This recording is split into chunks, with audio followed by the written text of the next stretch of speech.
All right. Hello, everybody. We are going to get started now. So first off, hello, my name is Lexi. And I'm Dakota. We're your co-head facilitators for AIM by YAIL, and welcome to the fourth session. We're both so excited to have you all join us for the Life Changes session. To go over some housekeeping items, it's the same as the last three sessions, but just a quick reminder, we ask you to keep your microphone muted throughout the session unless otherwise instructed. Make sure your display name says the name you registered with and only your first name and the first letter of your last name. If you're comfortable, add your preferred pronouns beside your name. To adjust your display name, you can go to the three dots in the top right corner of your Zoom picture and click rename. We also have closed captioning turned on for these sessions. So to turn that on or off, go down to the bottom bar and next to the reactions button, you should see CC and be able to turn that on or off. We encourage all of you to turn on your video camera if you are comfortable. Now, Lexi will talk about land acknowledgement. All right. We would like to recognize that we reside on the stolen land of the Coast Salish peoples. We come from a place of respect and gratitude to know we work, live, and learn on their traditional lands. As a group of people, we are committed to reconciliation and creating a better future for all by building strong relationships with and uplifting the voices of Indigenous folks. Please visit nativeland.ca to learn more about the land that you are on. We would also like to recognize that it is Ramadan, and we would like to wish a Ramadan Mubarak to all that celebrate. And if you need to jump off early to break your fast, feel free to do so. Or if you want to turn off your camera so that you can eat, please feel free to do so as well. We also do have facilitators and committee members on the call with us tonight. They can be recognized by either FAC or committee beside their name. And they will be leading us through some of the breakout sessions that'll be happening later in the session.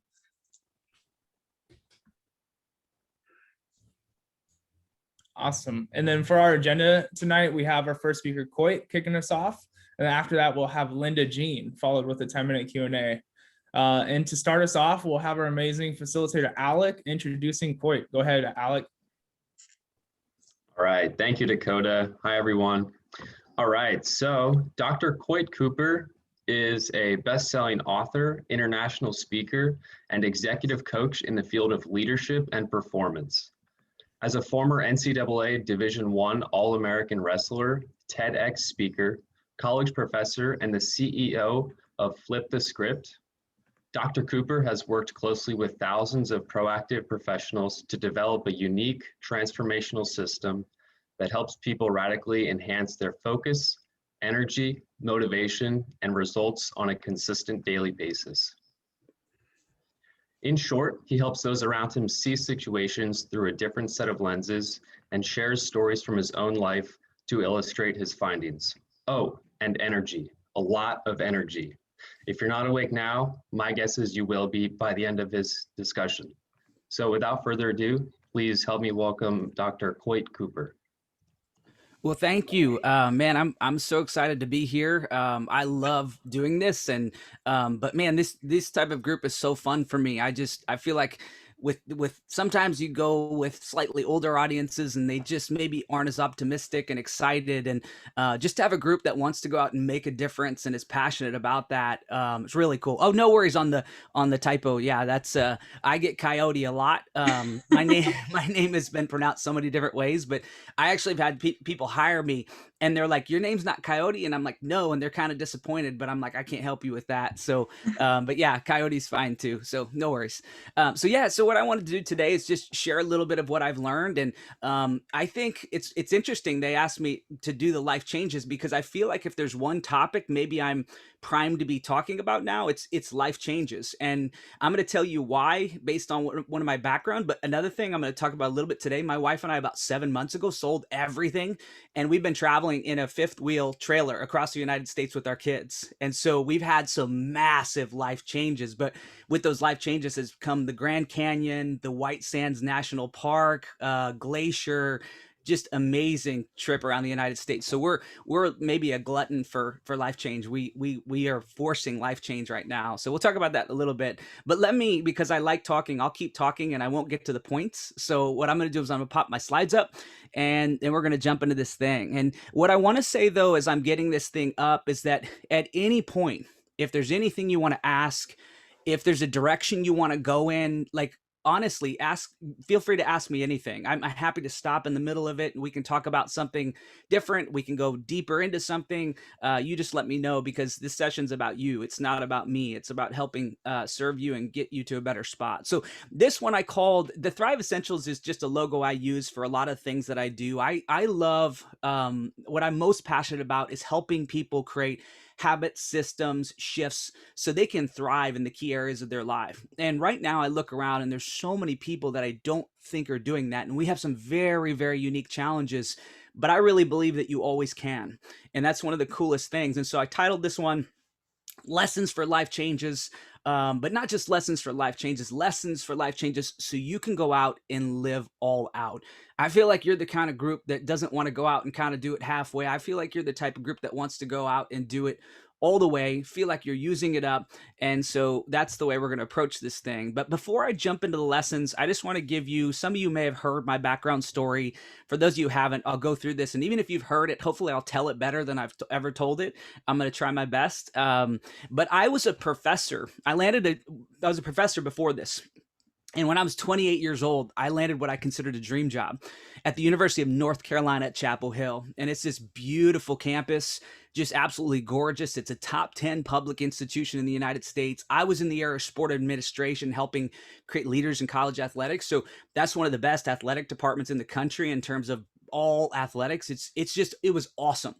And I landed this job, and my boss at the time was a guy named Kevin Guskowitz. And Kevin Guskowitz has done so well for himself. He's the chancellor of the University of North Carolina. He runs the university. And so very early on, I sat with Kevin and he said, Coyte, he said, we're going to ask you to do some things we've never asked anybody to do in sport administration. He said, we're going to ask you to publish 3 or 4 articles a year, which I don't know if you know much about that. You don't need to. That's a lot. He said, we're going to ask you to get grant funding. He said, we're going to ask you to pour into teaching because we care about that. He basically laid out these pretty challenging standards. And like many of you, though, I really wanted to excel. And so I went home and I told myself, I set a goal. I said, I'm going to publish 7 or 8 articles a year, maybe overkill, but I just wanted to go above and beyond. And I said, I'm going to pour into my teaching. I'm going to get grant funding. And I got my butt to work. I did everything from day one. I went in and I just tried to over deliver.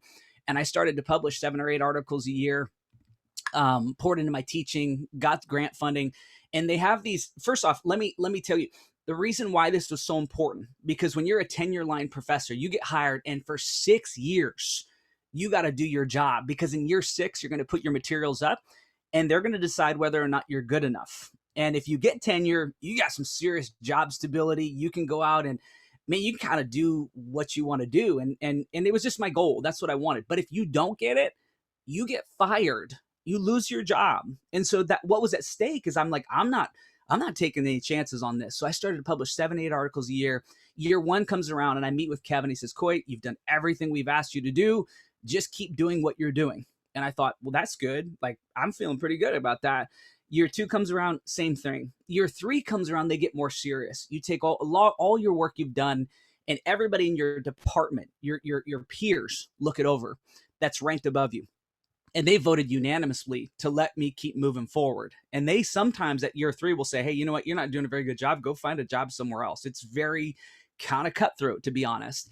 So I had a change in bosses, but I'll speed this up a little bit. Years 4 and 5, my 1-year evaluations go great. So I'm going into year 6 and I feel so good about this because I've literally had 5 years of people telling me, Coyte, you've over delivered. Keep doing what you're doing. And now it's time, though, for my tenure application. And essentially, you take all of your stuff, all your book chapters, all your books, all your articles, your teaching philosophy, research philosophy, everything you've done, and you put it into a file. And they call it a dossier in academia. They tend to make everything fancy, and it's not fancy. It was just a file. Some of you will realize this about your college professors. If you go there, they try to make things fancy. And so I probably too many trees. I mean, a lot of paper, put it in there, and then it's no longer my thing, because essentially what happens is it goes out and a lot of people are going to judge you. And I got to tell you this about academia. It's a very, very critical place. They're very, very critical. And so I was nervous, but I thought I've had such good feedback. I don't need to worry. But it went out and it was October.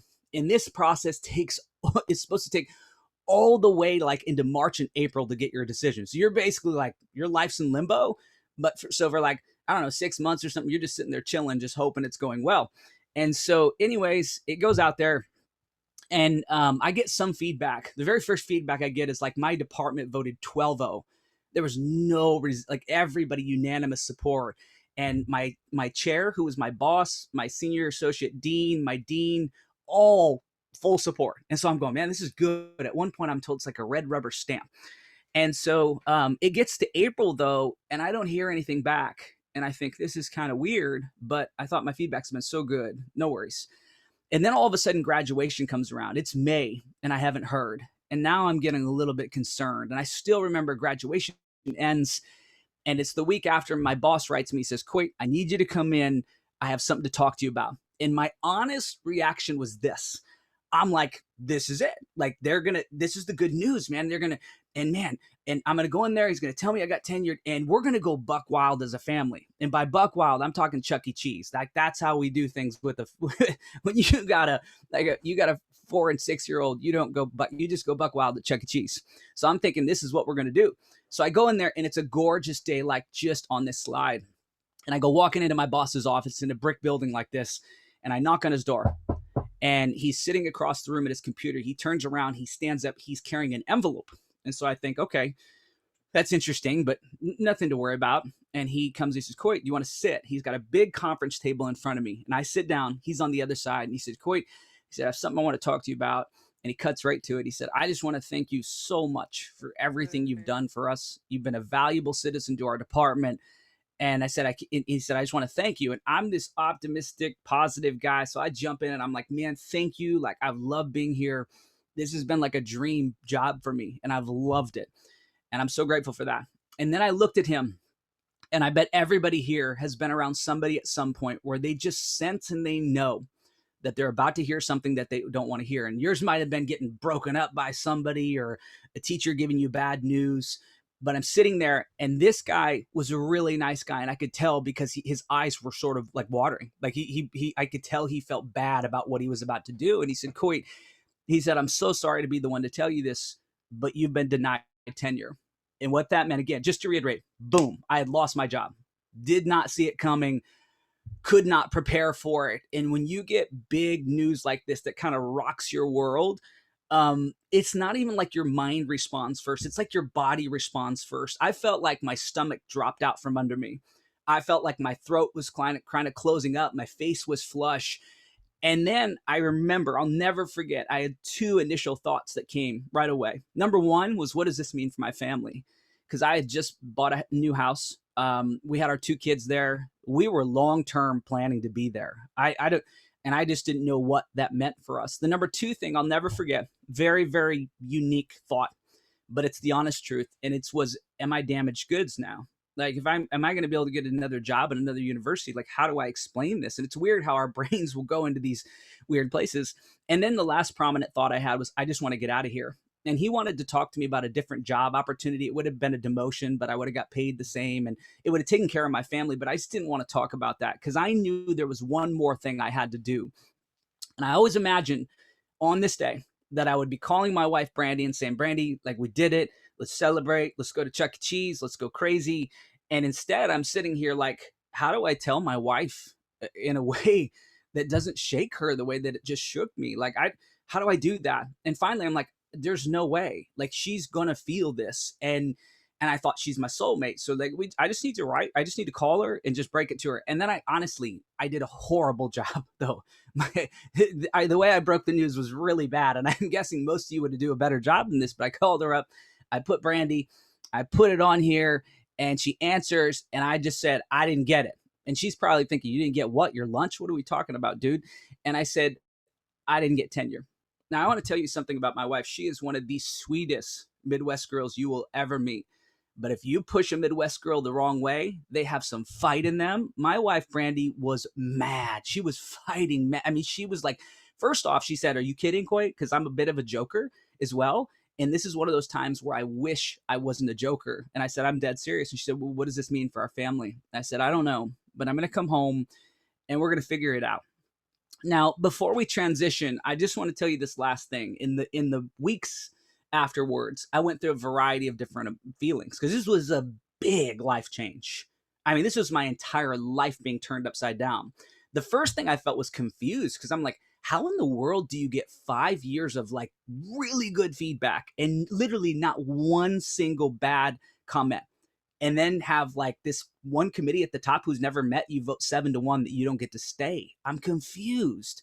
And then I've got a little bit of fire in me. I was a former wrestler. So like, and then I was like frustrated. And then I got to I was mad. Like, I'm like, this is messed up. Like, why do I have to go? Like, why do I have to leave when I've done everything they've asked me to do? And then I arrived at an emotion that I'm not sure that I knew what it was at the time, but I was watching a Brene Brown TED Talk. And Brene Brown talked about the feeling that you get when you're disconnected from a group and when you feel like you're not enough. I felt shame. Like I was embarrassed. Like I had to go in, and my students were so amazing. Like they were so supportive and my colleagues were so supportive, but like I felt embarrassed. Like I lost my job. Like that kind of stinks. And so listen though, I didn't come here to throw a pity party for Coyte. That would just be weird and bizarre. It would show like a really big ego. There's actually a good part to this story, because eventually I started to get back up. And I still remember, I'll never forget, I was watching a video from a guy named Robin Sharma. And Robin Sharma said, he wrote The Monk Who Sold His Ferrari. He said, listen, if you'll get up every single morning, that time he said 5 a.m., which was a little early for me, but I was like, okay, so you get up at 5 a.m. every single day and you read the right books. He said, it will literally transform your life. And I'm like, I don't like where I'm at, so I may as well give this a shot. And I literally committed to that. And I don't tell many groups this, but like, because I just forget to, and maybe I just don't need to. But I would wake up and I would work, and I'd come home in the afternoon. It'd be like 4 o'clock, and I'd fall asleep on my rug. And my wife would be like, "Get your butt up! You need to play with your kids right now."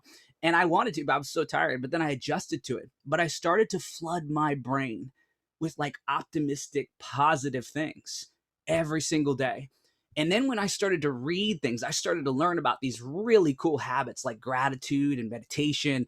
And I just started to grab onto them. And the reason I tell you that life change that I never would have chosen led to me to these unbelievable like habits.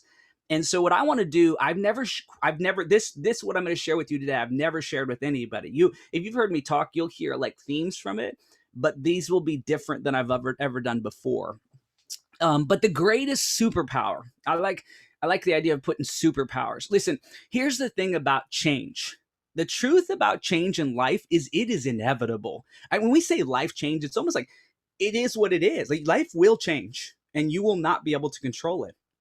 And sometimes it's going to change in ways that blow you away and you absolutely love it. And that's great. And sometimes it's going to take and it's going to knock you flat down and you're not going to want it. You're going to say this stinks. And what I've learned is sometimes those changes are the coolest ones. And I'm going to tell you about some of those things that I've gotten from that. But here's a fact. This is the coolest lesson I've ever learned. You can't change the fact that sometimes life is going to change in ways that you wouldn't have imagined. But here's the coolest thing. You can always choose the way that you respond to it. Always. And that's your greatest superpower. Listen, we have some super challenging things going on in our society right now. And I look around and I sometimes I'm like, I wish I could help more people with this, to help them understand this is not ideal. But you know what? There's some kind of amazing gift in the middle of it. You just have to search for it and find it. And so for us, what we want to do is try to access this superpower, because if you can do this, your life will be so much better than most people who are kind of just going through the motions. So what I wanted to do in our remaining time, we've got, I think, about 15 minutes. So I'm going to try to stay on my game, is we're going to blow through these and then I'm going to go through them. So I'm just going to give you a preview of what we're doing. Number one, we're going to talk about how important it is to adopt a growth mindset. You got to learn to love growth. If you don't love growth and you don't adopt that, then man, when change comes, a lot of times you're going to feel fearful of it. Even if it's good change, you can be fearful of it. We're going to talk about that. We're going to talk about 2, creating space to center yourself. And I don't think a lot of people talk about this, but one of the most important things you can do to make sure that you're always going into life change and getting the best out of it is creating space for you to think, creating space away from technology. As much as we love that we're here, you got to get that pocket from it. Number 3 thing we're going to talk about is finding the gift in your greatest challenges. This is what I learned from UNC. It's one of the coolest things you can learn. And then I got a number 4, I got a bonus. It's a surprise. So you're just gonna have to hang around for it. And hopefully it'll be a good surprise and you'll actually be like, that was worth something. So we're gonna keep one of those tucked away for you. So the number one thing for life change, and this is something that I'm pushing so hard to teach my kids and all of my coaching clients, is this: if you can proactively adopt a growth mindset, it will change everything in your life. And I've done this in and out, but I tell you what, when I haven't had a growth mindset, life has been really, really hard for me. And I'm just very fortunate to learn this. If you can make growth one of your absolute highest values as a human being, it will change everything in your life. And you say, "Quick, what do you mean by that?" Well, listen, what society is going to feed you a lot of the time is this model of success failure. Meaning, if you set a goal and you crush it and you get to the very, very top, then you can celebrate, right? But anything less, performance wise or anything less, you have to feel disappointed with. Well, listen, I don't buy that model. And I'm guessing a bunch of you don't actually buy that model. But here's the thing: when change comes, there's 2 ways that you can see it, right? And there might be some subtle differences. But number 1, you can fight it. And that's what I did at UNC. I fought it and I didn't want it and I was frustrated with it. And then I learned this shift. I learned to start loving growth. I learned to start seeing myself as a growth person. And what happened then is I learned to start to see change as a friend. You see, when things change around you, even when they're hard, if you can go in the middle of it and say, you know what, I know I didn't choose this, but what can I learn from it? How can I grow from this? And then you go forward and you grow. Oh my goodness. Like, how amazing it is. When I was in college, this you'll be surprised that I'm going to share this with you, but when I was in college, I had a girlfriend that decided to hook up with my best friend from high school. Not ideal, right? Right? It's not good. I was not happy. I was disappointed. I was bummed. My brother finally said, "Coyte, get off the couch, get online, try to find somebody, do something." And I got back up and I started to work on being more positive. 6 months later, I met my wife. That's amazing. Like, I'm so blessed that she went and hooked up with my friend, because I met my soulmate after that, but only because I started to embrace change. If I would have kept fighting it, I would have felt sorry for myself. I would have stayed there and I would have missed an opportunity, because now I've got 2 amazing kids and I love my life right now. But here's the thing, all of it at the center of it, man, the number one thing I would say to people is just learn to love growth. Look at every situation, whether it's good or bad, and say, how can I grow from this? How can I get better from this? And this might seem like an itty bitty little small thing, but it's one of the coolest things I see in coaching clients is when they adopt the right habits and then they come along and they start to say every single morning, "I'm a growth person. It's who I am." And that becomes their identity. Oh my gosh, it is unbelievably powerful. So I highly recommend that you start to adopt. We'll talk about a couple of habits on the next slide, but as you do it, just remind, I'm a growth person. It's who I am. It'll change the way you approach everything. So that's number 1. The number 2 thing is creating space to center yourself. If you want to navigate change like a champ, I just wanted to find another C. That's why I use champ. As a former athlete, I'd hear that sometimes. But if you want to navigate change to your highest potential, you've got to carve out space for yourself. We live in a world where we are literally bombarded every minute of our days. That can be good at times, right? It's good to be connected. It's good that we're on Zoom right now. But I got to tell you, if every single day you're being bombarded by other people's messages and you don't have any space to think about who you want to be in the life that you want to create, life change can be very, very difficult, because you may not realize it, but in all your media messages, every single commercial, on Instagram, on all these things, you're being fed certain things every single day. And some of you probably know that, but it's so subtle sometimes that we can get lost in the middle of it. But if you can carve out space, and my favorite time to tell people is if you can rise just a little bit early, 10 minutes, or even if no 10 minutes, and not touch this thing for the first 10, 15, 20 minutes of your day, and you can instead really implement some of these powerful habits, it will literally change things in ways that you never imagined possible. But you need to carve out space to disconnect from social media and technology. Every person on the planet needs that. Our brains are not designed to be bombarded the way that they are right now. We got to have some quiet time. The number 2 thing, to consider what matters to you most. If you have great advisors around you, absolutely listen to them. But nobody can choose what's most important to you but you. You're the person. And you got to have that space. Every single morning, I remind myself that family is number 1. It needs to stay number one. I remind myself that being a coach is an absolute blessing. And every chance that I get to do this is something that I need to take advantage of. I remind myself how important it is to keep my vitality high so that I have the energy to make an impact on my family and the people around me. But your values are what matters to you most. Spend time to do that. I used to teach my college students that, and it was so powerful. Two, think about things that you're grateful for. This will literally change things so much if instead of looking for bad, which is what a lot of media and social media will sometimes do, if you'll wake up every single day and say, you know what, I'm so grateful. I've got some awesome friends. And I'm so grateful to be a part of this group where we get this training. It will elevate you and it'll teach your brain to look for good. And listen, we need more people in our society that are looking for good because a lot of things are training us to look for bad. If you don't believe it, just go watch the news for a little bit and you'll see it's bananas, like how much stuff is on there. I sometimes go, oh my gosh, there's no wonder why my mom and dad are freaking out sometimes. They watch the news too much. You know, it's too much. And so the last thing is this, fill your brain with the 3 P's. Since you're saying, Coyte, what are the 3 P's? I'm going to tell you. Number 1, positive. Okay. When I was struggling at UNC, I started to read the right books. I started to read books that filled my brain with positive. I needed that. We all need that. Right? The second thing is productive, to sit down and think about your goals. Like what would you like to create? If you're going to go to college, what do you want to do there? If you're taking a job, what is it you would want to do? Just start to think about those things. And then if you do that well enough, what will happen is you'll start to take some action. You'll start to build some momentum and it will move you to the 3rd P, and that's possible.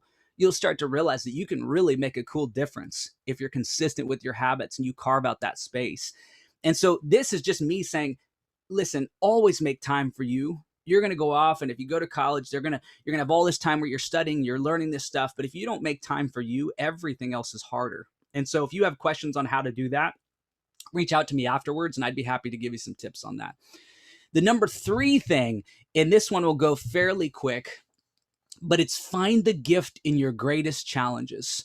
And really, I just wanted to spell it out here, man. If you can train your brain to see challenges as opportunity when adversity comes knocking, man, you can seriously, like, your life will change so much. You know what I did after UNC? I pouted a little bit. I honestly did.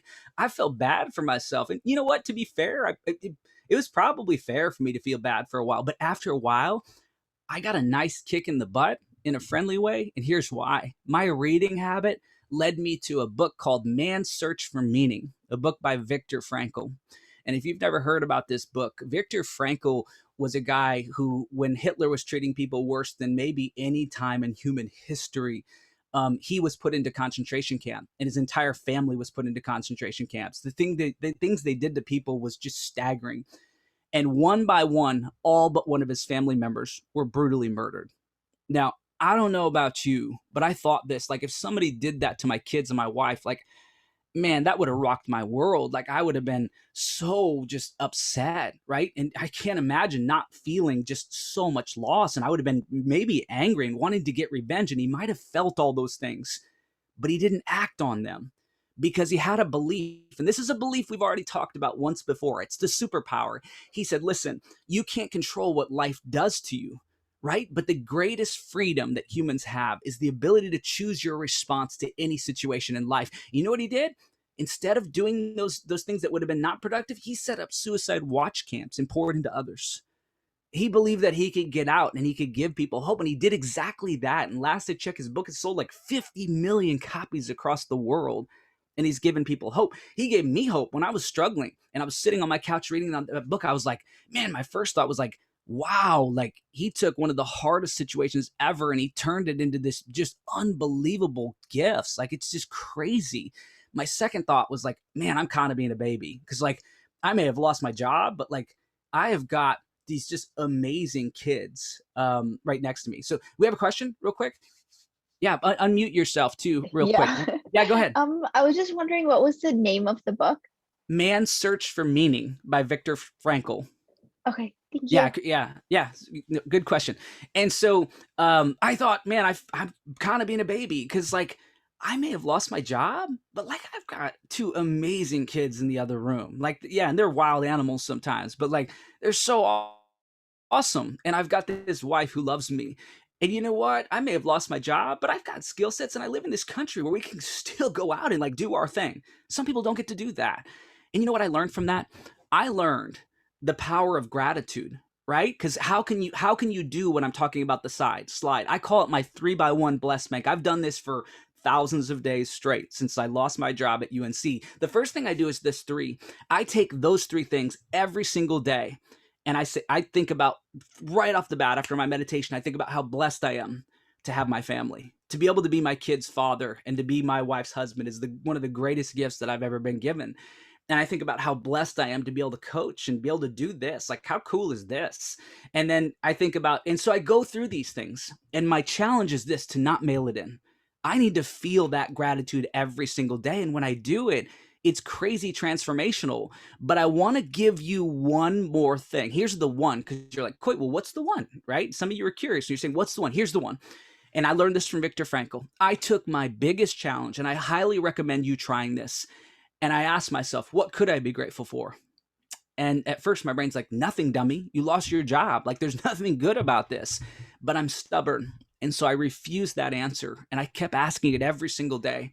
And eventually I started to go, you know what? Maybe it's this opportunity for me to go out and to pursue something that I maybe wouldn't have been bold enough for doing. This life change has maybe given me the opportunity to go out and be an author, coach, and speaker and work with people all across the United States. Like, that would be cool. And at first my brain's like, no, that's stupid. Go. That's not a good idea. Because fear, right? We all have fear.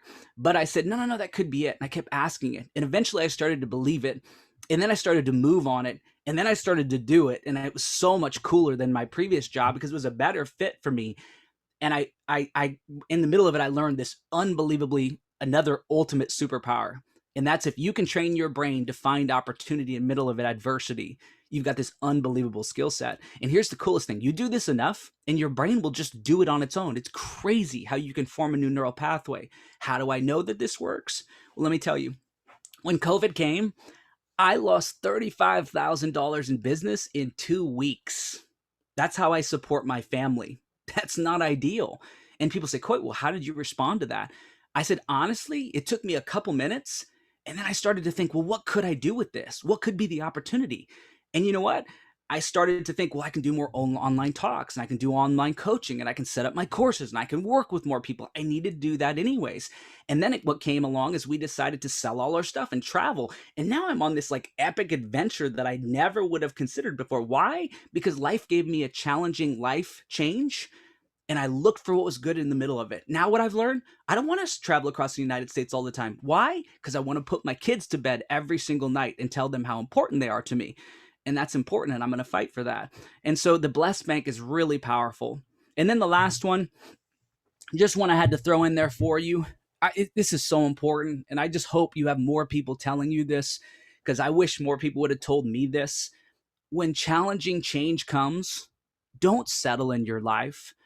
Don't draw back. Like, choose your own path. You're going to have a lot of people. And if you have good people that are seeing your best interests, listen to them and get their advice. But you're going to have people, when you tell them, I want to go out and start this business, or I want to go do this, they're going to say, don't do that.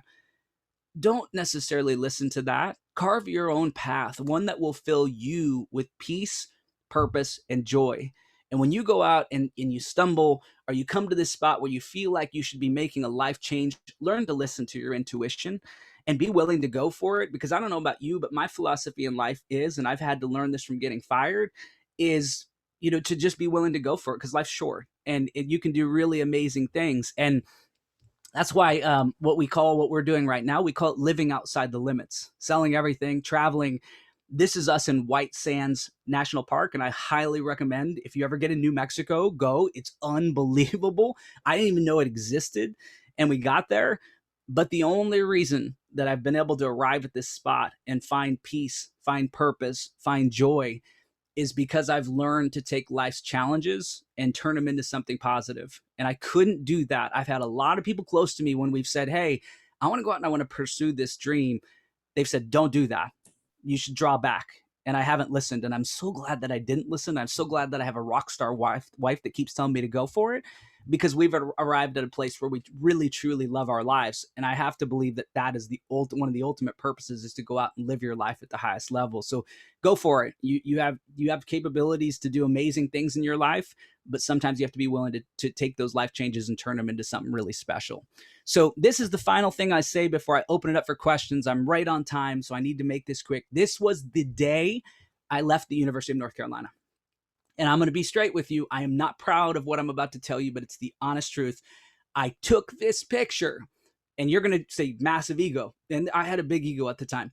And I maybe still have at least a little bit, but I remember taking this picture and I thought at some point I want to be able to use this picture because I want the university to have regretted firing me, right?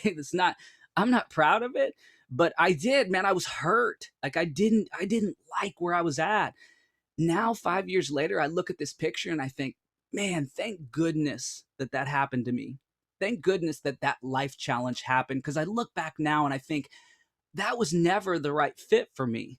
Like I needed to get knocked down and I needed to kind of go inward and I needed to find myself, because that was the only way I was going to go out and do the things that I should be doing every single day. And I had to learn to find myself and move forward. And now I sit here just truly grateful. And that's the last thing I'll tell you, man. Like when those challenging times come, don't just blow past them. Do some digging. Sometimes we have things that happen to us for a reason. And if you'll dig deeper, you'll find some amazing things. And then listen, when you have the good challenges, enjoy the heck out of those as well. But learn to have the growth mindset, learn to establish the right habits, learn to get your brain in the right place so you can go out and do some really amazing things. So I'm going to shut up now and see if we have any questions. Thank you so much for your time. And here's, let's just open it up. All right. Well, thank you, Coyte. Definitely a lot of information there for reflection, and thank you for the stories and the words of encouragement. So we just, like to open up the floor to anyone who has a question. I know we had the one from Avneet already. Thank you, Avneet. Anyone else, please either just shout them out or send them in the chat directly to me, and then I can ask Coyte. Cool. I have a question though to start us off. Where in the country are you right now? It looks like you're in a trailer or the vehicle that you guys are in. Yeah, I've got a 40-foot. This is a 40-foot fifth wheel trailer, and so I tell people like I'd never drove in anything like this. Like my truck is 21 foot. I didn't even drive a truck that big, so I didn't know what I was doing. And but you know what? I looked at it and I thought, man, I'm gonna grow like crazy by driving this thing. And now I'm 7 months in and I can back this thing up. And so the answer to your question is right now, it's not a fancy place per se, but we're in Indiana visiting family. We're at my wife's family's house. When we leave here, we're going up to Wisconsin, to the Wisconsin Dells. If you've never seen what that is, just look it up and look at the pictures. It's amazing. And then we're going to do the Badlands in the Dakotas. We're going to do Rushmore. We're going to do Devil's Tower, and then we're doing Glacier, and then we're going to come back to Washington for a bit after that before we head down to Tahoe, Yosemite, Mount Hood, a lot of neat places. So, yep. We're basically, I guess we're doing laps around the United States right now. We're probably going to stop doing laps and stay on the West Coast for a bit. But traveling's been cool. Any other questions? I have a question. Yeah. I'm curious, how do you continue to grow, like, as a leader and just grow as yourself? That's an awesome question. And I think, man, the number one thing, I wish I had it in here. It's actually in the other room, but like every single day I have a growth routine that I do in the morning. I've done it for 5 years straight. I probably have 2,000 plus days. And you might say that sounds ridiculous, but every day when I get up, I do a few different things. Number one, I wake up and I meditate right off the bat. And the reason why I meditate off the bat, first off, meditation to me, one of the most powerful habits on the planet, to be calmer, to get your mind focused. But I want my brain, when I first wake up, to feel calm.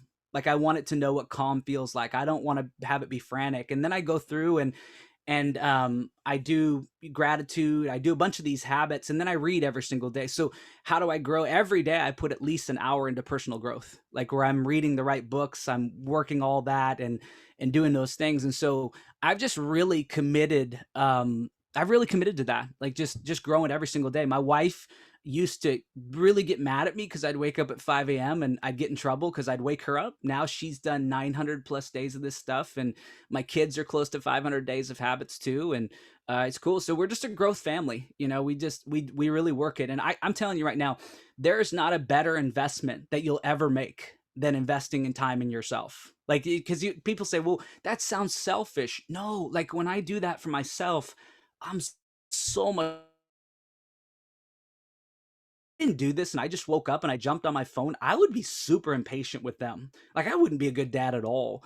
Like I've changed myself so much over the last 5 years. So if there's one thing I would tell people here, spend some time to invest in you. You'll never regret it. Your life will be better. You'll be able to achieve more. And so that's just it's a constant commitment to it.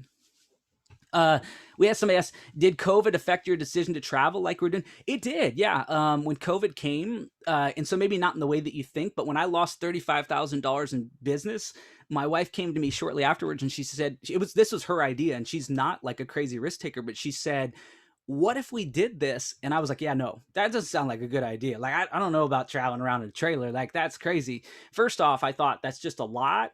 And I'm supposed to be this like growth person, but I wasn't. But then I was doing what Hillary basically what I every morning when I wake up, I also think, right? I give myself time to think about what type of life I want. And I started to run the numbers on my rent. I lived in Anacortes, which is kind of expensive. Over $2,900 a month in rent. I had spent $115,000 on rent in over 3 years. And in my mind, when I ran that calculation, I should have ran it earlier. I'm like, nope, not doing that anymore. Like it's just too much. Like I don't own it or anything. And so at that point, I'm like, we're not ready to buy. I'm like, what if we did do the trailer thing? But then my mind was like, yeah, I don't know, a trailer.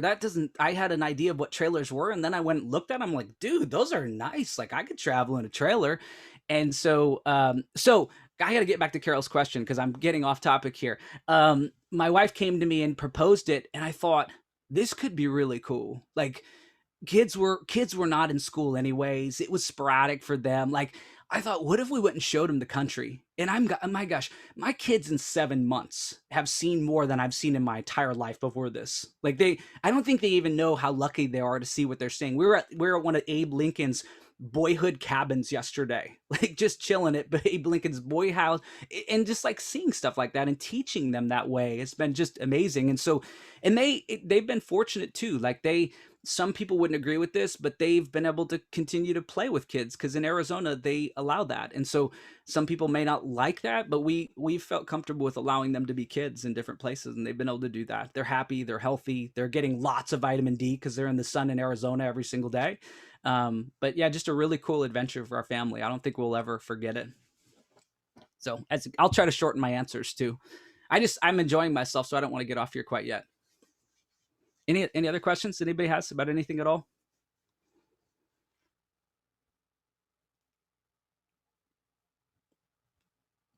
Still waiting. I have one. Yeah, where are we at? I'm trying to find you. I got to scroll over. I don't know where I am either. I see you now.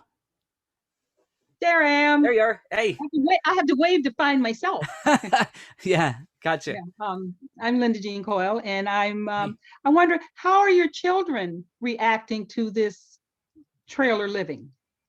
They love it. My son he loves hiking and he loves climbing mountains and stuff. So he's like, he loves going and traveling and seeing new things. So he's wired that way. My daughter is like, she loves meeting people. And so wow. we've stayed at some 55 plus resorts, and she'll just be visiting with grandmas and stuff. Like she just loves being around people. So she's thrived in that environment. And like right now we get to visit for like a full month with our family. We wouldn't be able to do that without it. So they love it. We ask them, because we don't want to force it on them. We've asked them multiple times, do you want to stop doing this? And they've said no. Like that, my son is like, he's like, I will not stop. And we have to tell him, if we're going to stop, we're going to stop. But like they really love it. It's been really cool for them to be able to do it. But we want to make again, how old are they? They're 7 and 9. Wow. Okay. Yeah. So it's a good age for it. I don't know that we could have pulled it off. Yeah. So. If we'd have waited till teenage years and they had friends and stuff, I don't think they might not have they gone would hate for you. it. Yeah, no. They'd hate you no matter what, even if you were at home. Yeah. No, but they love it. Like tomorrow, my son, I'm going to go up and do a talk with the Indiana University wrestling team. And and he knew I was going up there, so he found a hike. He's like 9, but he gets on there, he finds a hike and says, "Can we go in the morning?" I said, "We can go in the morning." So it's been pretty cool. It's been really neat. Great. Yeah. Good. Any other last questions? I have one. Go for it, Lexi. What's the biggest thing you've learned from this whole change of life, and how you live and how you travel, how you see the world kind of thing? Yeah, let me give you two. There's so many. Like, I've thought a lot about this because people ask that. Number one is I've learned to let go of thinking I'm going to control everything. And I used to be a person that was try to control everything. I was a wrestler, so I wanted to control. And I've had to learn, like, listen, sometimes things are going to happen when you do this. Like, we've popped a tire, you have to learn to kind of go with the flow when you're doing it. And so I've had to learn, I think first off, that is super important. Number two, I think learning to live with less is something that every person should do at some point in their lives. Learning not to value stuff as much as we used to. My wife and I have had a radical transformation where when we got rid of stuff, it was like, whew, gosh, because like you guard your stuff. Like, you have so much stuff. Like, we were living in a 3,500 square foot house, and we just fill it up because that's what you do in America. Like, we're marketed to, and we're just taught to just fill your stuff. And so we had so much stuff. And by the way, it took us a long time to get rid of it.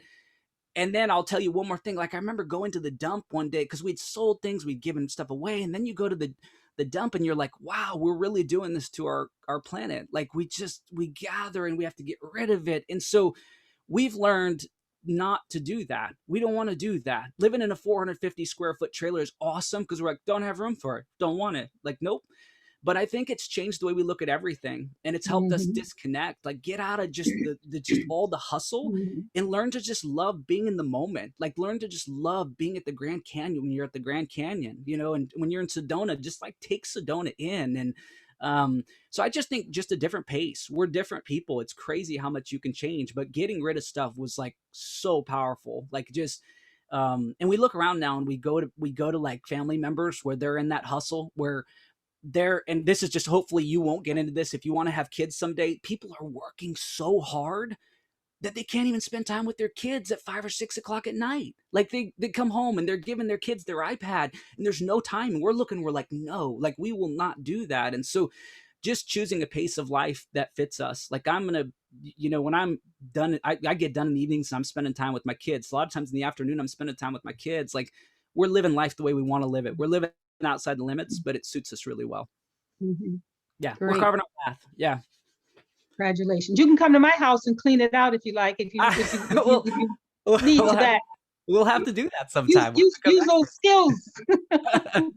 Yeah, no, like, it's like learning to not get rid of stuff, not attach to stuff. Super, super important. Like, there's not, I got rid of, I'm like super, like, I used to have like I had probably 10 years of journals, right? And I thought someday, like, I'm going to give those to my kids. And it's like, I don't want to put that on my kids. My kids don't need to have to save my journals for the rest of your life. So we even got rid of the, like, learning and then when you learn, it's fine. Like, I'll write a few books and I'll make sure they have those. I'll make sure they have some important stuff, but like not making my kids feel like they have to keep everything. I'll say one more thing. My mom had 19 brothers and sisters.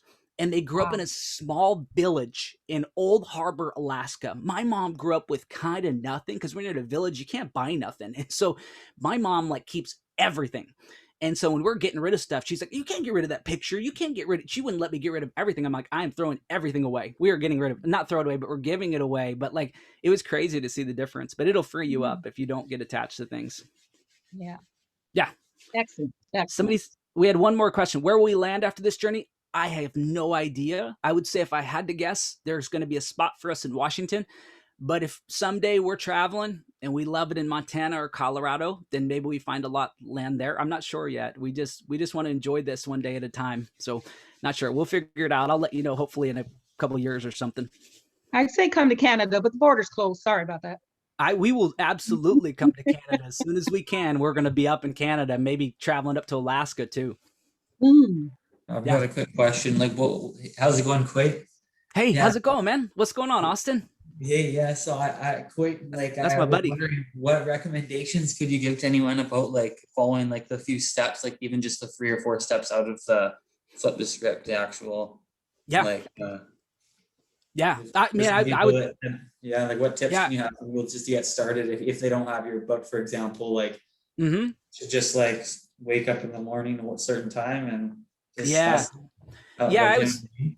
I would say if you're really into it, like the time I started is 5 o'clock, but if you're saying, Coyte, you're crazy, just honestly, just start with 10 minutes, even if you have to. But if you'll just get up and instead of flooding your brain with stuff that's outside of your control, if you'll get up and do simple things like the 3x1 bless bank, and you might even do meditation, just breathing for 5 minutes, and just things like that. Mhm. So if I was going to say the ultimate, it would be to grab a book and try to fill your brain with the right things, not the things necessarily your teachers are telling you to read. You should do those things, but I would say grab a book that speaks to you, right? Something that inspires you, and try to spend the first at least 5 to 10 minutes filling your brain with the right thing. After that, you do your gratitude, your 3x1 bless bank.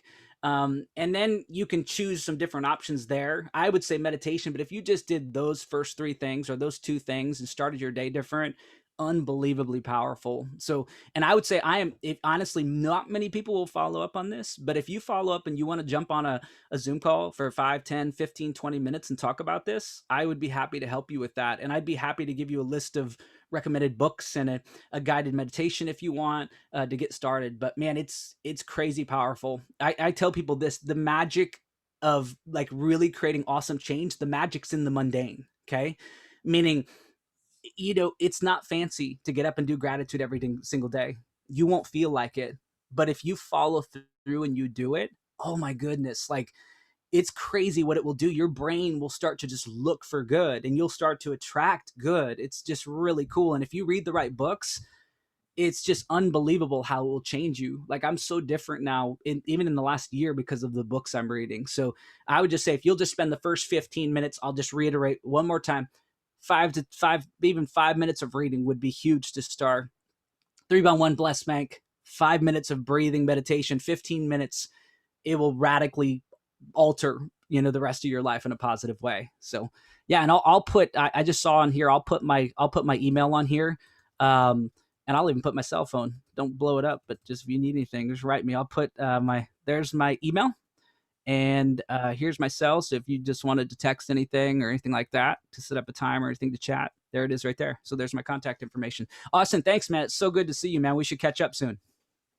Yeah. Thanks for that great answer. Yeah, I can speak. Cool. Yeah, I've done, and I'll just mention quick, like I've done the program. I filled out I've done Coyte's program. I was in a kind of a course with him, and yeah, like reading. I read it like probably more books than I ever have in like the past 5 years in the time that I did that course. I think I've read like 6 books now, and like Good for you. I'm not really a big reader, right? But yeah, like definitely I recommend that. Yeah, and I've changed my life a lot too, so highly recommend So good, man. utilizing the contacts, everyone, with Coyte. Yeah. He's a nice guy. Thanks, Coyte. Thank you, buddy. I appreciate that. And yeah, don't discount, like you say, I'm not a reader. Don't count yourself out yet. I've had hundreds of people tell me that, because you're basically forced to read your entire life, which is pain to your brain. But you got to read the books that you want to read. You read the right books that will change your life, make you more positive, make you more excited. Like that's a different ball game. So you get those books and you'll start to go, whoa, like I think I might like reading. And then wow, that changed my life. I think I love reading. And like for me, I love it. I mean, with the passion, it's one of my favorite things to do every single day. So all right, guys. Well, at that point, Oh, we'd like to say once again, thank you, Coyte, for taking the time out of your day to come speak with us. And without anything else, I'll pass it over to AJ for our next introduction. cool. Thanks, everybody. Whoa. Hello? Yeah, I think I'm good. Hey, everybody. How's it going? So I am honored to introduce Lindagene Coyle. Lindagene is a charter member of the Pacific Northwest Passport Club and past member of 2 other clubs and District 50/50. In her 19 years as a Rotarian, she has served in every club position and has sat on several district committees. Currently, she is facilitation coordinator for Pacific Northwest PETS, district finance chair, and coordinator of the District 50/50 Diversity, Equity, and Inclusion Working Group. She was also a retired vice president at Quantum Polytechnic, and has done lots with personal development. Lindagene has a history of developing and delivering workshops on a variety of diversity topics to businesses, governments, communities, and organizations. So basically, she's lived long enough to have done a lot of things and been good at what she does. Thank you. Thank you. Thank you so very much. I want to find see everybody's screen. Gallery, right? Yeah, if you click on gallery in the top corner, you'll be able to see everyone. Yeah, but I had gallery up there before, but it's not there anymore.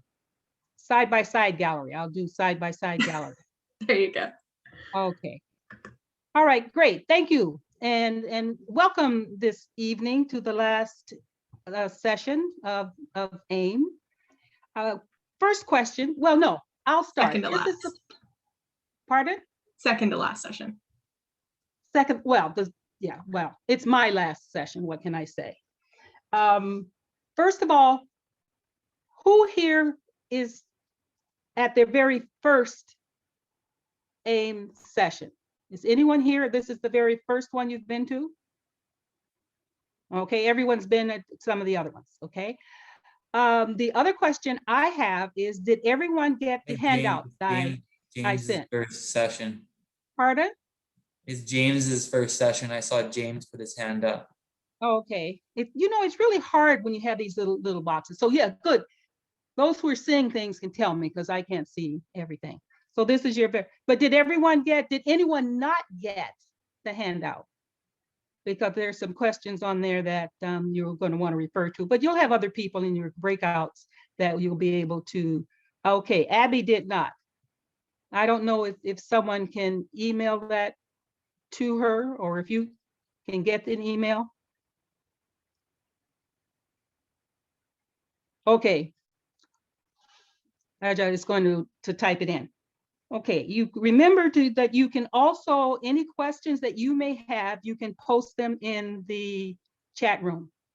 One of the things that I planned on doing with this session is to give you an opportunity to speak rather than listening to me talk. And those people who know me know I can talk. I mean, I can just keep on talking. So I will not, in fact, do that. And I need to know now, what do you need to know before we actually get started with what I have mapped out as a program? Does anybody need to know anything before we get started? Either about me or what we're going to do or anything? Okay, I'll let you know. We're going to have 2 breakout sessions. I'm going to ask a few questions here, and then I will have them put you in breakout sessions where you'll be speaking with one another, and you'll come back and share what you shared within the breakout, and then we'll have some more chatting, and then we'll have another breakout. And for each of the breakouts, I have a visual for you to respond to. They're 2, just 2. I'm not a big person that likes a big PowerPoint with the sessions, because I personally find it difficult to do the reading on there and also do paying attention. Okay, so first of all, the only constant is change. There is no other constant in the world is change. Change is what we live with, how we live on a regular basis, whether we acknowledge it, whether we embrace it, whether we ignore it, whether we run from it.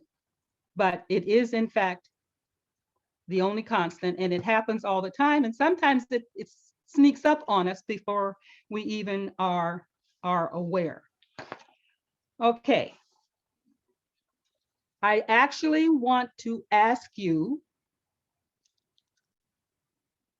why do you think DEI speaker was attached to each of the AIM sessions? This was in your thing. So I'm assuming that you've read it and you've actually thought about that. I'm going to ask you what DEI means to you. And those are the 2 questions I'm basically putting out right now. If anybody wants to either put it in the chat or or just shout out. DEI is diversity, equity, and inclusion, in case you hadn't figured that out. Or do you want me to tell you what it is? Come on, people. I need responses, even if it's just those hands going up. And you know, where's the reaction hands? Yeah. Sorry, could you repeat the question one more time? Why do you think DEI speaker was attached to each of the AIM sessions? Like we've had different topics for, you know, on leadership, mindset, inspiration, and purpose. And this one is life changes. And there was a diversity, equity, inclusion speaker attached to each one. So that aspect was connected to each one of these major topics. Is it like to put forward more diversity in leadership? Very much. Anyone else? Jacob? Okay, and I'm reading, it is important to embrace diversity, have an inclusive environment, and try an equitable, but that's as far as I got on there. No. It says equitable society and environment. Okay, great.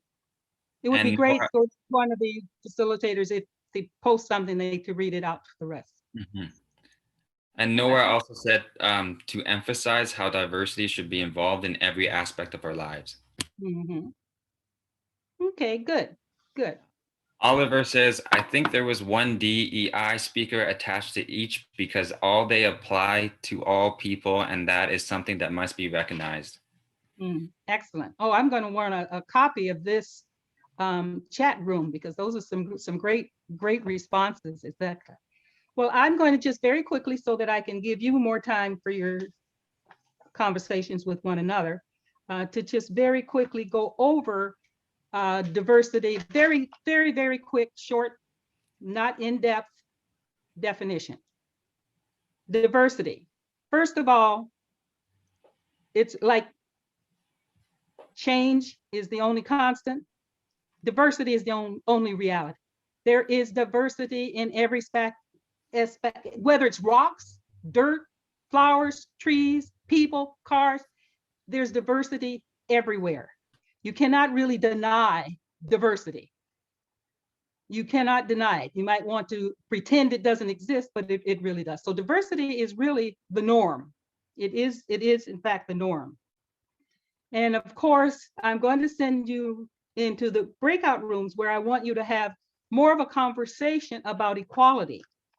Because when I ask the question, do you think people should be treated equally? Everyone who thinks people should be treated equally, raise your hand. Okay. A lot of people really think people should be treated equally. I think the way you put it, equally, it's not equal because everyone comes from a different background and different opportunities. So you can't really define equality like that. Like you're saying women and men should be equal. You can't put them as, like, you just can't say they're equal. There's different situations that everyone comes from. So no one's really equal per se. But I get what everyone's saying by equality. But yeah. Yet at the same time in our society, that has been the term that people thought was the right thing to do. And we know from history that in a lot of employment, access to services, when it comes to education, access to education, etc., that if everyone is treated equally because of what you said, the outcome is not equal. And that's where equity comes in. Dakota, can you show my kids in the park picture? Why, yes, I can. One moment. And then within about a minute, I want to go into the breakout with that picture. Perfect. For those who've been at others, you've seen this this picture, and I've sort of made a little bit of an adjustment in that I have equality, equity, and inclusion, and that's what diversity is on this side. It hasn't, I took it off because it's just like, that's it. There's nothing you can do about it. You can't even really change it. Equality is like with the boxes, you know, everyone gets the one. Equity, which is what we're trying to help people understand, means giving people what they need in order to be equal, or to be as close to equal as possible. And then inclusion opens up a whole new thing that not everyone really understands. So at this point, I want you to go into the breakouts and, looking at this picture, think about those questions that I had posed, which you should have to pick the sheets for, and think about, what does it mean to you? I do believe that people have different understandings because they've had different experiences, because we've all come from different places in life. So is that enough for you to go forward and have a conversation, or do you need to know anything else? Any questions before you go into your breakout? Before we switch, can we just have 2 seconds so we can make all of our facilitators co-hosts really quick? Oh, sure. Yeah, for sure. Linda, And you're going to have 10 minutes in the breakout. Okay. But make certain when you're in your breakout, you remember equal time. Make certain everyone has a voice, but we don't always use our voice or always feel that we can. So, and when you're interacting, if you don't understand what someone is saying, you can ask. I think we often are hesitant to ask, but take a risk, ask. And keep in mind, you can still put questions in the chat that we can talk about in the bigger group. Okay?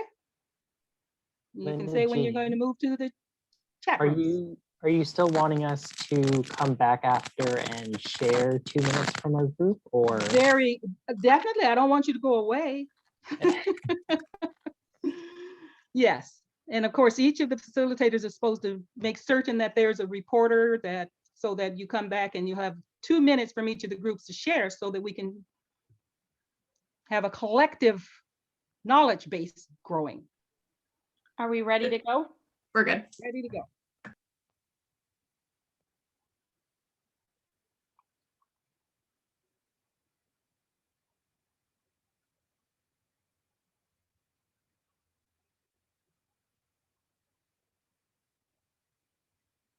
Back now, Lindagene. Okay. All right. Austin's having a laughing fit there. I don't know what's so funny. You're going to have to share that. Okay. Can we have some reports from the sessions? We'll start with, I don't know what the names of the numbers are. Number one, room number one. Who's speaking?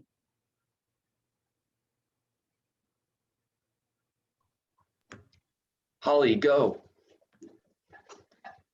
Hillary, I'm sorry. Oh, okay. I'm sorry about that. I didn't know which group I was in.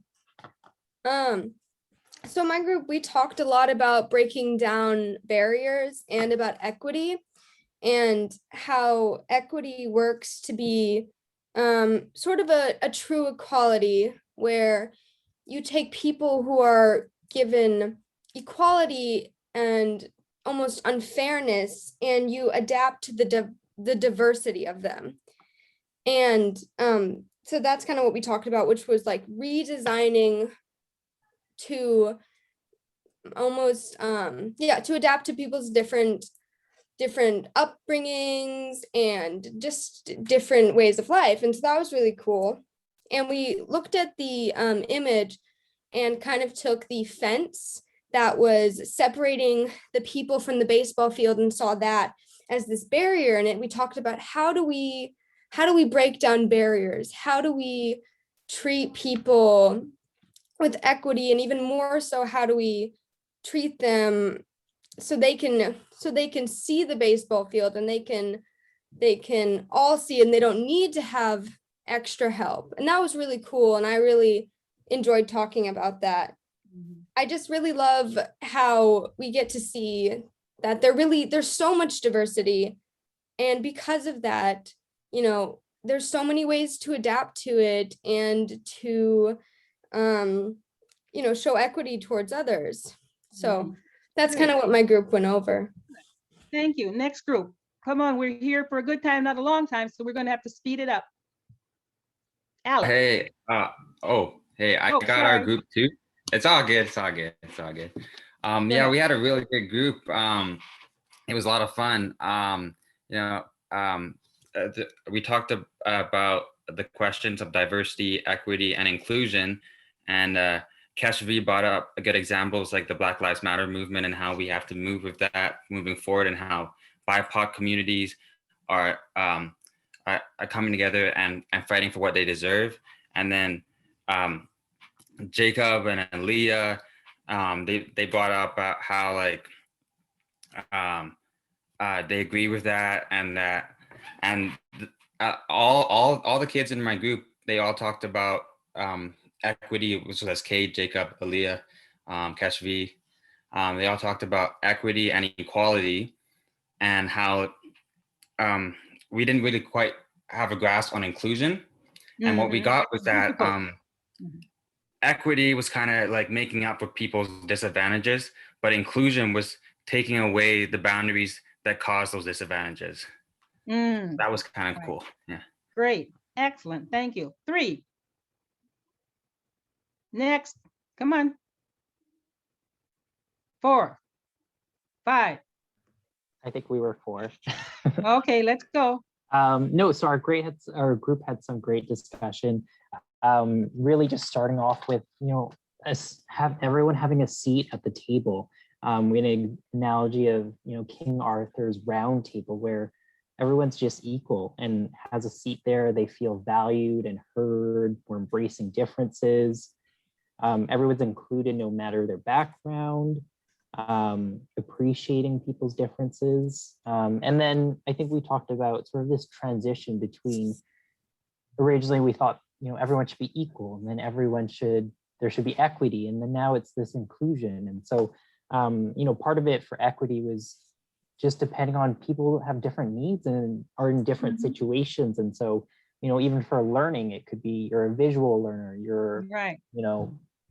You prefer in writing, etc. And so inclusion, this piece, which I think a couple of groups have mentioned already, was really breaking down the barrier entirely. And so, everyone just feels equal in that space and in that situation, because the barrier is essentially removed or broken down. Great, thank you very much. 5, back to 3. Come on, I'd like to hear from everybody. Well, our group definitely discussed how each of these aspects were different, but they are often categorized together. And there can be a little bit of miscommunication to some people with that, for sure. And how inclusivity really will end up leading to equality in the end, even though that's not really what we're looking for. But the fact that we're all on the same playing field, literally. So getting everyone involved is really important. And it has been really helpful to have a place like RILA and like YAIL, where we can openly talk and learn about these things in a safe environment. So that was really good. And it's all about building a sense of community through inclusivity. Great. Excellent. Thank you. I don't know how many breakout rooms were there. Is there another one? Noah, do you want to speak for our group, Noah? Sure. Yeah, sorry, got skipped over a bunch of times. But our group discussed how in order to achieve like equity really requires understanding of like the context behind people's lives, and how like you need to know what people need and how they've come to be where they are in order to make sure things are even in the end. And we also discussed how at the the questions that you posted on the pre-form, like these diversity and equity and inclusion questions, or these speakers were always there. It's because it's important for like for leaders to understand what that means so that whatever they're in charge of, they can implement that. Great, thank you, thank you. Is there one more? Or is that it? That's it. That's it? That's 5, right? Okay, great. Thank you so very much. I'm cognizant of the time, and it doesn't look like we're going to necessarily have time for another 10-minute breakout and stick within our time frame. We started a little bit later, and so I'm going to have to shorten it. I don't have to if you were stay here, but I'm going to. Can we do it in a group discussion so that we can still have the same kind of thing? Well, yeah, that's just what I was going to perhaps do, because it takes time to break out. I really wanted you to have an opportunity so that everyone would have a voice, because when you have the really big group, not everyone gets an opportunity, to speak. But if you don't mind, I will make that adjustment, and then we will go to the next part of this. But before I do that, I'll just ask a couple of questions which may have come out of your looking at. That's my favorite picture, that picture. And of course, I don't have the diversity part on there because, it's just, I want to present that as that's a given. But what does it mean to do these other things? And a little bit about inclusion.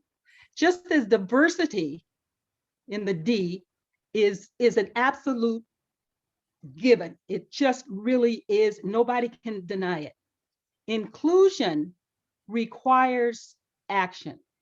And a number of people made comments that, when you talk about equality, that's treating everybody the same, but that's doing. And equity means, as you were saying, like Bowtie said, you give people the shoes that fit for them, that they, that they need. And certainly when it comes to equity, it's giving people what they need to help them get to a state as close to equality as possible. But someone made the point, there's no such thing. You can't be equal because we're all so different. That is in fact a reality. But inclusion is often very difficult because it requires identifying and taking action. You need to identify what needs to be done in order for us to have equity. And that's not there's no easy answers to this sort of stuff. But it does require that kind of work and that kind of willingness in many cases to make some pretty significant changes, whether it be personally in your life or in a job or whatever. So inclusion is really the hard part. And it means that someone talked about King Arthur and the Round Table. It's about making certain that everyone is feeling included, is seen as equal, regardless of their differences, of their diversity, of the differences that exist between them.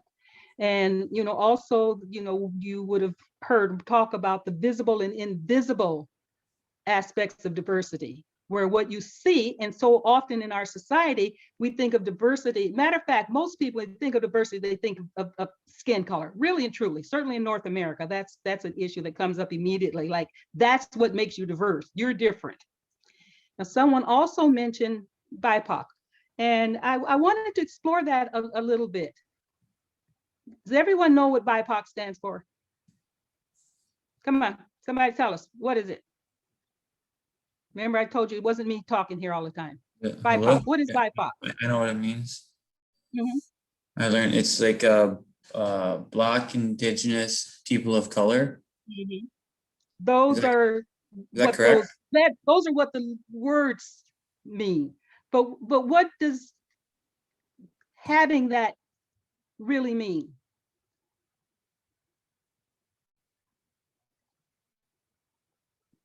I can speak maybe on something that our group touched on, is that people who are identified as BIPOC, they're at greater need of equity because they face more barriers often. Maybe. I mean, yeah. I mean, for some, absolutely. I mean, there's no absolutes for anyone. I wanted to put that out because I have been doing some reading. And of course, because I'm in a slightly different age bracket than thou are, I wanted to read some of the things that young people were saying. And I found this section on the internet, because of course that's where everything in the world is, that talked about young people saying that they thought BIPOC, now everyone has their ideas, was a way of just simply grouping everybody else together. In other words, BIPOC, we just group them together because we just have to say, and the implication for this young man that was saying this was that they're trying to say we're all the same, we're all different, we're all the same, so we'll just put them all together. So that's how we'll deal with the others, what are called others in our society. And I mean, that's fodder for thought. That's fodder for thought. And he thought it would be better, rather than saying BIPOC, would be to say Black, Indigenous, and basically identify the individual groups and not just simply lump them together. And I'm coming from, like in the earlier 80s, some of you may not have been born, but anyway, there was in Canada, the visible minorities. So everyone was grouped as in the visible minorities when you were quote unquote, I guess, not white, because you're visible. And I can tell you a lot about that because I was the BC representative at the federal level for all visible minorities in BC. Now, what makes anyone think that one visible minority can represent all visible, which meant, Indigenous people and Asian, South Asian, European, all, African, etc., Indian. It's a kind of a crazy concept if you really think about that. Yet it makes it easier for the powers that be to then identify and perhaps look at ways of, quote unquote, this is a quote I'm saying, dealing with those people. That's a quote I'll never forget as long as I live. That's why we do that. So again, let's move to the next slide that I have. Sorry, moving along. Each one of these issues are so much bigger than the time we have, but at least, we can sort of drop now. Take a couple of minutes and take a look at this, because I really like this slide, because this is what happens so often.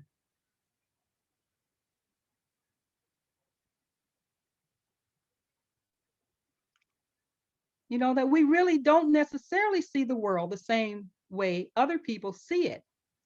Yet we often can get into disputes about what is or what needs to be, etc., because we have seen it differently and don't recognize or even accept that other people see it completely different. And I'll just put it out. I mean, if people, in Rotary, we have the 4-way test, and the very first thing is it the truth? And in my mind, immediately I go with whose truth? Because we all have different truths. Because again, because of where we've come from, what we've experienced, what we've seen. And when I saw this, I went, oh God, I love that. Also, I use it when I do conflict resolution, because that's often the cause of a lot of disputes, because people see things differently. Anybody have any questions or comments? Or what would be your response to that cartoon? I love cartoons. I have stacks of it, but we deal with virtual stuff all the time now.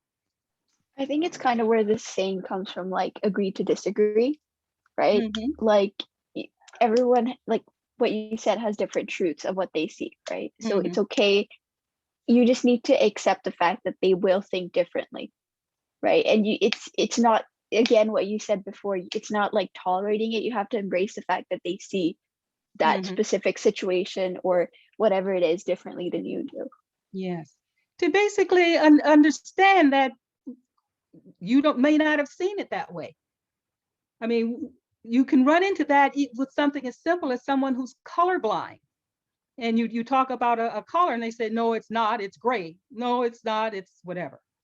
But yes, we've all had those kinds of experiences, and we've all had the opportunity to be right and to be wrong all at the same time.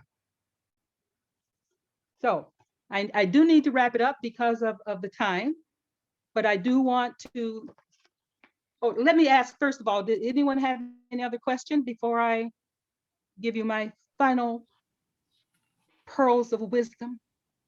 Yeah, and feel free to message me if you don't want it to be public too, and I'll read the question out. Let me know if you don't want me to read your name too, by the way. Anybody have any?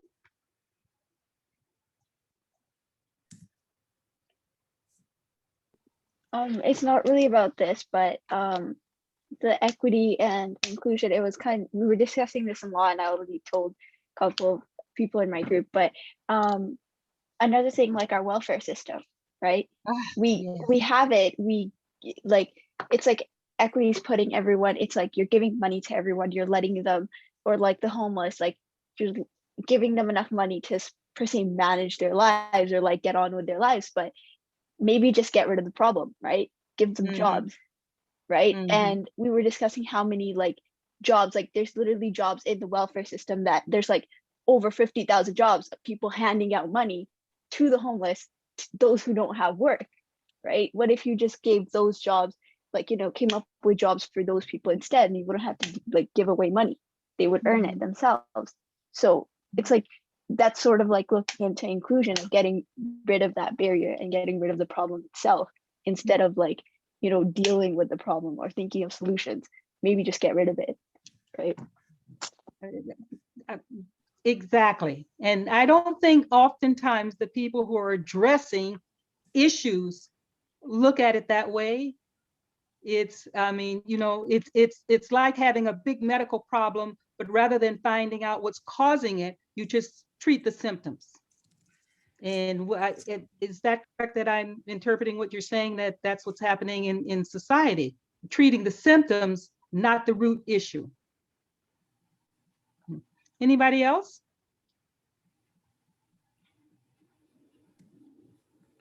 Okay, well, I was gonna ask, I was gonna ask something separate. That how's your garden doing? how's my garden doing? Yeah.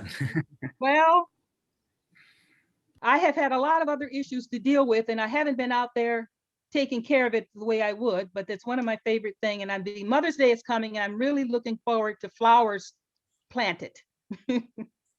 Well, happy Mother's Day, early Mother's Day to you. And also, did you get your tree trimmed or no? Yes, I did get my tree trimmed. And let me tell you, you don't know how many times I was thinking, now, why hasn't Rotaract come back and offered, you know, they said, I'll give you the $700, we'll come and clean it up again. Okay. It's been, it's a lot of work, and I've had physical limitations where I couldn't do it. But anyway, I will in fact. Okay, I see something else in the chat. Can you? Oh yeah. What is that? Can you I'll let you elaborate read on what that. you meant about change being constant? Oh, okay. All right. Well, you know, that's a wonderful segue. That's a wonderful segue, because that's going to be I have a poem about change, well, saying about change. But change is constant, literally and truly. I mean, just think about it. You grow, you get hungry, you eat, you cook. The world changes constantly, and we don't always know in what way. And Coyte talked about that as well, that oftentimes we're not prepared for change because we are surprised by it, or it hits us, and sometimes quite unfairly. But it is the only thing you can be guaranteed, that at some point, even if you stand in one spot, things are going to change. The weather's going to change, Time changes. You're changing on a regular basis. Every cell in your body is changing. It's constant. Change is, in fact, the only thing that you can count on happening in the world. Well, of course, there's death and taxes, but that's change as well. But you know, we actually could, in fact, chat for a long time, but I have to be cognizant. So I am going to end with this. Because oftentimes, and we've heard that from the other speakers, that a lot of the change that has to occur within us. We have to make changes in terms of what we see, how we respond, how we do things differently. And basically that means change requires change. It really does. And if you always believe what you have always believed, you will always feel the way you have always felt. And if you always feel the way you have always felt, you'll always think the way you have always thought. If you always think the way you have always thought, you will always do what you have always done.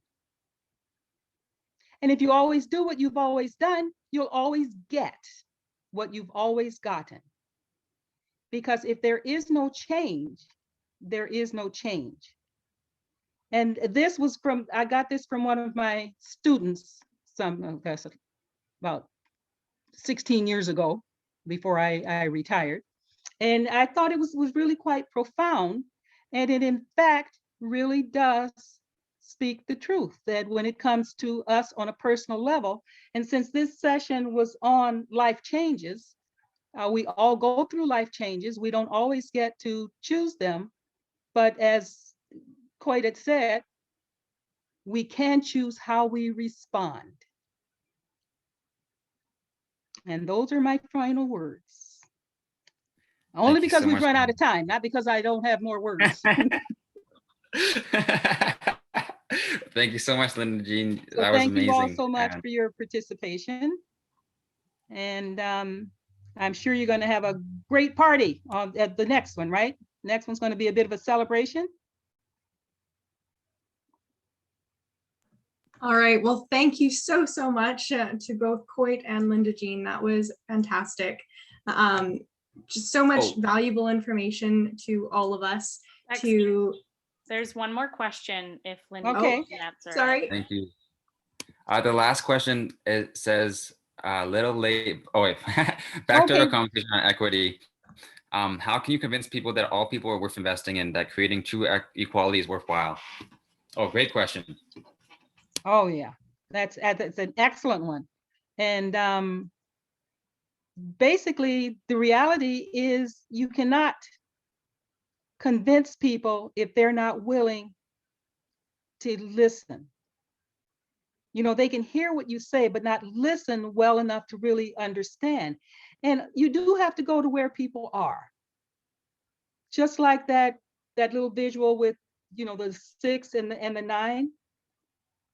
You need to look at where and take the time to explore, where do you have agreement? Where do you have things in common? Where do you see things together? Find a way to get them to open up. And sometimes, often, you can have the person who's resistant explain why they are and explore it that way. There's no easy answer. There's no one right way. These are some of the realities. Life is complicated, but oftentimes it's well worth the effort. And communicating with others is often really worth the effort, but it does take effort. And it also takes accepting differences, including differences of opinion. And just because you don't agree, I mean, someone mentioned earlier you being able to agree to disagree, but you really can be open, because if you're going to model and demonstrate what you're hoping to get from them in terms of being open and being willing to listen and being willing to consider something different. So anyhow, I don't know, how does that partially answer you? Because it's not an easy answer. I mean, and it's not a simple answer. It's another whole discussion. Thank you, Lindagene.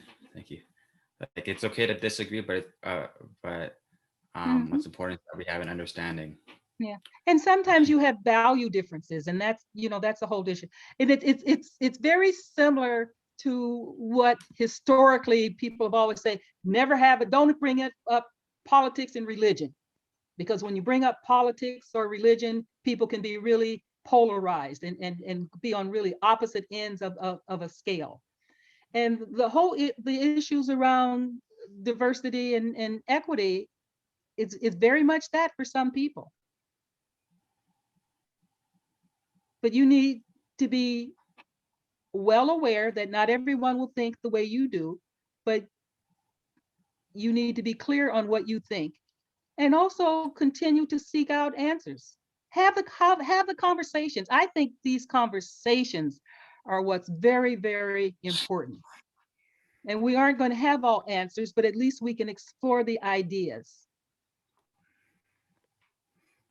But I can tell you, I mean, I've been around longer than I've been around longer than everybody on this screen. And I've seen a lot of changes. I mean, from the time when I was a little girl in Alabama, and when I couldn't go to school because there were no, I was a Black child. There was no school. And so I was sent to Chicago so I could go to school. I was 6.5 years old going to kindergarten. Now we can talk about an experience when I was in the class with all these babies who didn't even know how to tie their shoes or button their coat. But that's a different story. It's actually a very funny one too. But life is what it is, and there's lots of changes, and there's things that we don't know about one another, and seek to understand. It's the other thing that they said in 7 Habits of Highly Effective People. Seek to understand before expecting to be understood. So, the question was, how do you convince people? And my answer is you don't. You have to provide the kind of information and the kind of interaction that will hopefully help them realize. Thank you so much, Lindagene. That was fantastic. Just in the interest of time, I'm just gonna jump in really quick. If anyone else wants to stick around for questions after, we can definitely do that for a bit. But if anyone does need to jump off, I know we are a little over time. Thank you so much to everyone who joined us. Thank you to Coyte and Lindagene for all of your amazing insight and tools on just how we can look at life differently, and that just because things don't go the way we plan or how we had anticipated them doesn't mean that there's not still greatness waiting for us. And thank you for showing that to us and teaching us how to kind of navigate that, and also just opening our eyes to different ways of responding and how we can see that in our own lives and making those changes ourselves. Before we jump off, we have put the link to the feedback survey in the chat. Would greatly appreciate if you guys could fill that out for us, just so that we can know what you liked, what you didn't like, what you liked from the whole series thus far about all of our speakers and so on, so that we can continue to make the program better for both our last session next week, as well as our in-person sessions in years to come. So we hope to see you on May 13th for our last and final session at 7 p.m. This one's going to be a little bit of a different layout for Interact and Rotaract Night. Get to learn about all of our different youth programs in Rotary District 5050, opportunity to win prizes, and just kind of get to know the people that you've been in these calls with for the last 5 weeks. It'll be a really fun event, and as Lindagene put it, it'll be a little bit of a celebration. So make sure you come out for that one. We can't wait to have you. And if anyone else wants to stick around for a couple questions for Lindagene, that is amazing. And to everyone else, thank you so much for joining. We hope to see you next week. And also you, I forgot, I didn't even think to share my email, but also can the host here somewhere, can I get a copy of the chat room? I didn't see the little dots where I could make a copy myself. We'll send it to you. Okay, great. I'd really appreciate that, because there's some great questions in there that I'd want to keep. And you can also, you know, share my email with anyone who might want it. I'm always open to talking with people. I have students from over 20 years ago who still call me to say something, or when something's changed. Of course, my students were all adult students, so.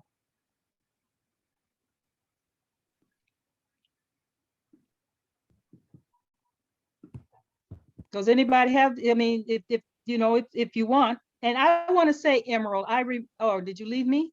Okay. I remember